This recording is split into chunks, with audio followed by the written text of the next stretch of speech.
राधे राधे दोस्तों। आज दत्तात्रेय जयंती है, 29 दिसंबर 2020। दत्तात्रेय जयंती जानना बहुत जरूरी है। दत्तात्रेय भगवान के बारे में, भगवान विष्णु के छठे अवतार, 24 अवतारों में छठे अवतार हैं भगवान दत्तात्रेय।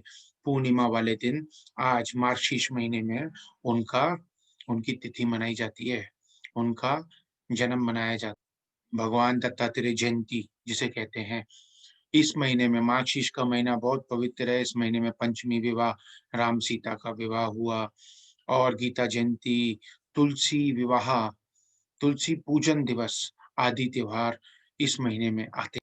और साथ साथ में दत्तात्रेय जयंती, दत्तात्रेय पूर्णिमा भी जिसे कहते हैं। भगवान दत्तात्रेय को भगवान ब्रह्मा, विष्णु और महेश का अवतार माना, अंश अवतार माना गया। ब्रह्म ऋषि करदम और देवी देवहूति दोनों की पुत्री थी अनुसुईया, और अनुसुईया के पति महर्षि अत्रि, ऋषि अत्रि भी कहते हैं जिसे। तो कथा यहाँ पर ये आती है कि तीनों देवियां, ब्राह्मणी, रुद्राणी और लक्ष्मी, तीनों को अपनी भक्त अपने पतिव्रत धर्म पर घमंड हो गया था।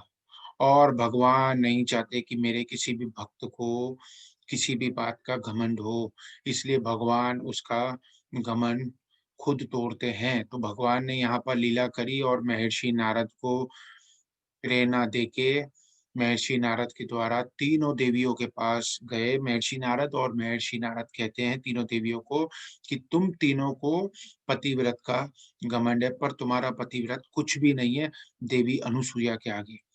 तो इसके बाद तीनों देवियां क्रोधित होती हैं और अपने अपने पतियों को कहती हैं कि तीनों देवताओं को कहती हैं, ब्रह्मा विष्णु महेश को, कि आप जाओ और पतिव्रता की परीक्षा लो अनुसुईया की।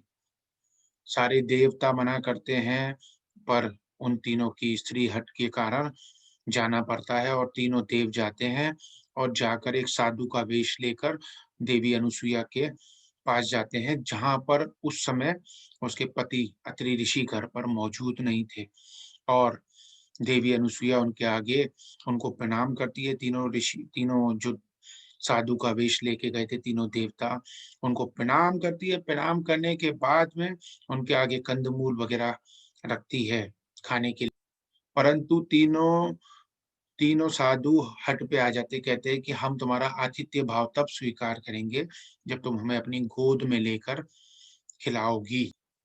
इसके बाद देवी अनुसुईया चकित रह जाती है, और कुछ देर सोचने के पश्चात भगवान विष्णु का ध्यान करती है, अपने पति का सिमरन करती है, और आतिथ्य धर्म खराब ना हो, आतिथ्य धर्म पर उंगली ना उठे, इसके लिए वो अपने भगवान विष्णु से प्रार्थना करती है कि भगवान विष्णु, अगर मेरा पतिव्रत मजबूत है, पतिव्रत धर्म, तो ये तीनों साधु 6-6 महीने के बालक बन जाएं। और तुरंत ही एक पल के अंदर में तीनों देव 6 महीने के शिशु बन जाते हैं। तब देवी अनुसुईया उन्हें गोद में लेके दुग्ध पान कराती है, और ऐसे करते करते काफी समय बीत जाता है।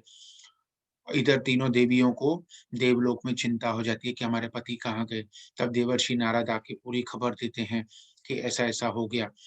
उसके बाद तीनों देवियां आती हैं अनुसुईया के पास और उनसे माफी मांगती है कि मेरे हमारे पतियों को आप वापस पहले जैसा बना दो, हमसे गलती हो गई, हमको माफ करो। तब देवी अनुसुईया वापस अपने पतिव्रत के धर्म के प्रभाव से उन तीनों को वापस उन्हीं के रूप में ला देती है। इसके बाद तीनों देवता प्रसन्न होते हैं और कहते हैं आशीर्वाद मांगो, वरदान मांगो। तो कहती है देवी अनुसुईया कि आप तीनों मुझे पुत्र के रूप में चाहिए। तो तीनों देव उनको तथास्तु बोल के देवियों के साथ में अपने लोक को चले जाते हैं। इस कारण भगवान दत्तात्रेय देवी अनुसुईया के गर्भ से जन्म लेते हैं, इसलिए उनको ब्रह्मा विष्णु महेश का अंश अवतार भी माना। भगवान दत्तात्रेय प्रेरणा देते हैं जो मनुष्य अपने जीवन में कोई महान कार्य करना चाहता है, तो उसमें सर्जक, पोषक और संहारक प्रतिभा होनी चाहिए। अब ये तीनों क्या है? सर्जक, सर्जक का अर्थ होता है सद्विचारों का सर्जन। पोषक का अर्थ होता है सद्वृत्ति का पोषण, और संहारक प्रतिभा का अर्थ होता है दुर्विचार और दुर्गुणों का संहार। ये तीनों क्वालिटी बताई गई हैं। भगवान दत्तात्रेय के हाथ में कलमंडल है, माला, शंख, चक्र, त्रिशूल और डमरू है।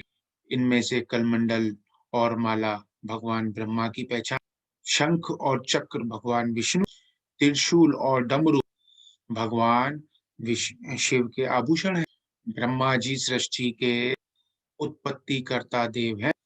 वे कलमंडल और माला धारण करते हैं। कलमंडल में पानी होता है जो हमें प्रेरणा देता है कि हमारा प्रत्येक कार्य प्राणवान होना चाहिए। हमारा सर्जन प्राणवान कैसे हो? संतों महापुरुषों के निर्देश अनुसार एवं दत्तचित्त यानी एकाग्र होकर कार्य करने से हमारा प्रत्येक कार्य अवश्य प्राणवान हो जाएगा। किसी भी कार्य में एकाग्रता होने के लिए लगन और सातत्य की जरूरत होती है। माला लगन और सातत्य सत्य का प्रतीक है तथा वह हमें जप तप एवं भगवत भक्ति की प्रेरणा भी देती है। भगवान विष्णु का पालन पोषण भगवान विष्णु विश्व का पालन पोषण करते हैं। उनके हाथों में शंख और चक्र है।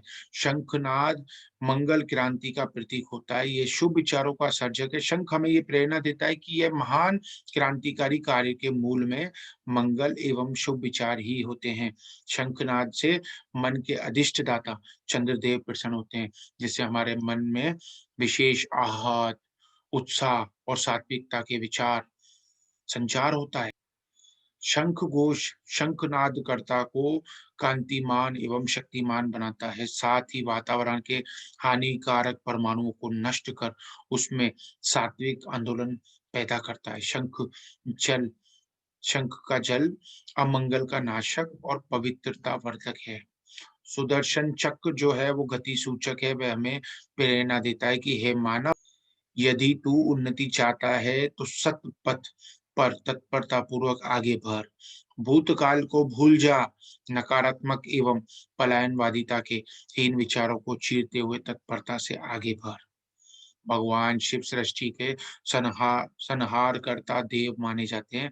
उनके हाथ में त्रिशूल और डमरू है। त्रिशूल संहार का प्रतीक है तो डमरू संगीत का प्रतीक है। त्रिशूल और डमरू हमें प्रेरणा देता है कि जिस प्रकार क्रोध का आह्वान करके शिव जी त्रिशूल द्वारा दुष्टों का संहार करते हैं और उल्लास का आह्वान करके डमरू द्वारा भक्तों को आनंदित करते हैं। फिर भी दोनों स्थितियों में उनके हृदय में समता एवं शांति निवास करती है। उसी प्रकार आपको भी दुर्जनों से लोहा लेने हेतु क्रोध का आह्वान करना पड़े और उस समय तथा आहत सुख के क्षण आए उस समय भी अपने हृदय को सम एवं शांत बनाए रखें। त्रिशूल यह संकेत देता है जो तीन गुणों पर विजय पाकर गुणातीत अवस्था को प्राप्त करते हैं, उन्हें संसार ताप रूपी शूल कष्ट नहीं पहुंचा सकते। भगवान दत्तात्रेय ने 24 वस्तुओं जीवों को गुरु मानकर उनसे सद्गुण लिए थे, यानी 24 गुरु बनाए थे भगवान दत्तात्रेय ने। इस प्रकार उन्होंने समाज को गुणग्राही बनने का संदेश दिया। दत्तात्रेय जी की ये लीला महापुरुषों की अतुलित नम्रता को दर्शाती है। समस्त मानव जाति को परम उन्नति के पथ पर अग्रसर करने हेतु दिव्य ज्ञान की गंगा बहाने वाले दत्तात्रेय जैसे अवतारी ब्रह्मनिष्ठ महापुरुषों को आपके हमारे अनंत अनंत प्रणाम। तो आप सभी को दत्तात्रेय जयंती की खूब सारी शुभकामनाएं। भगवान करे आने वाला आपका साल 2021 शुभ हो, मंगलमय हो, बिना किसी तकलीफ के एकदम चकाचक मस्त आपका साल बीते, यही भगवान से प्रार्थना। और एक सवाल पूछते हैं, इसमें एक लाइन आई कि तीन गुणों से परे, वो तीन गुण कौन से होते हैं जो हमको फंसाते हैं? वो तीन गुणों के नाम कमेंट्स में जरूर लिखें और चैनल को सब्सक्राइब करें। राधे राधे दोस्तों।